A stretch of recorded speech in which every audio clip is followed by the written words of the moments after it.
Bonjour, je suis Frédérique Rose avec un Z comme zen et je suis naturopathe formée à l'ISUPNAT. En plus de mes consultations en cabinet à Paris, Vanves et en Touraine à Chinon, je vous propose chaque mois de découvrir ici cet art de vivre en bonne santé, la naturopathie. Qui, que, quoi, comment, pourquoi, je vous invite à la découverte de cette formidable philosophie Objectif Santé. Naturellement vôtre, premier épisode. En cabinet, je demande toujours à mes consultants leur définition de la naturopathie. Voici un petit florilège des réponses. C'est l'alimentation, c'est les plantes, la phyto, les huiles essentielles, la diététique. Alors, c'est vrai, mais c'est bien plus que ça. Merci qui ? Merci Hippocrate. Oui, celui-là même auquel les médecins prêtent serment avant d'exercer. Un texte qui date de 25 siècles et qui commence par « Mon premier souci sera de rétablir, de préserver ou de promouvoir la santé ». Père de la médecine, donc, de l'hygiénisme, à savoir un art de vivre en respectant les lois de la nature pour rester en bonne santé, Hippocrate est aussi l'auteur des 5 principes fondateurs de la naturopathie qui sont malheureusement tombés aux oubliettes, progrès de la science oblige.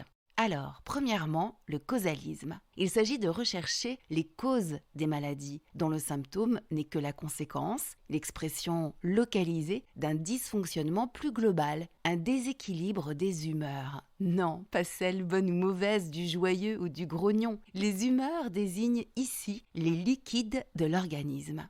L'humorisme, deuxième principe de la naturopathie. Hippocrate parlait des humeurs et envisageait la santé par l'équilibre, la qualité, la constance des liquides qui nous composent. C'est particulièrement important quand on sait que notre corps est composé de 70% de liquide, sang, lymphe, liquide intracellulaire. Nos cellules baignent littéralement dans un lac intérieur qui permet à chacune de respirer, de produire de l'énergie, d'éliminer ses déchets, de se reproduire, se nourrir, d'envoyer ou de recevoir des messages.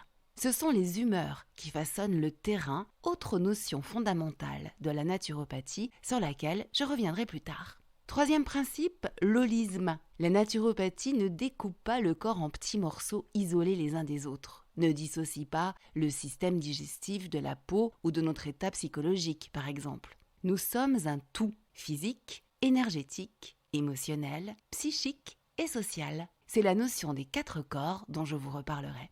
Chacun de nous est unique. Les conseils, la cure naturopathique sont donc eux aussi uniques, sur mesure, adaptés à chacun. C'est la 4e loi, l'individualisme.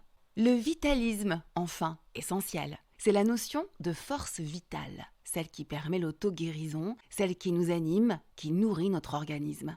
La naturopathie s'adapte à cette vitalité au moment T de la consultation. Notre corps a 2 batteries, l'une nerveuse, l'autre glandulaire. Notre tempérament définit celle qui a le réservoir le plus important. La santé, c'est de savoir comment on les remplit et comment on les vide, un peu comme la batterie de votre téléphone portable. Si vous ne le rechargez pas, eh bien, il va s'arrêter de fonctionner. Aujourd'hui, nous avons la fâcheuse tendance à tirer sur nos batteries sans les recharger. On résume ? La naturopathie ne réduit pas au silence le symptôme, qui est un message du corps à écouter attentivement pour nous guider vers la source de la maladie. La naturopathie va cultiver votre terrain en déterminant d'où viennent les déséquilibres de vos humeurs. La naturopathie va vous prendre en charge dans votre globalité physique, énergétique, émotionnelle et spirituelle. Elle va adapter votre accompagnement sur mesure. Enfin, la naturopathe va faire votre bilan de vitalité pour évaluer où en sont vos batteries.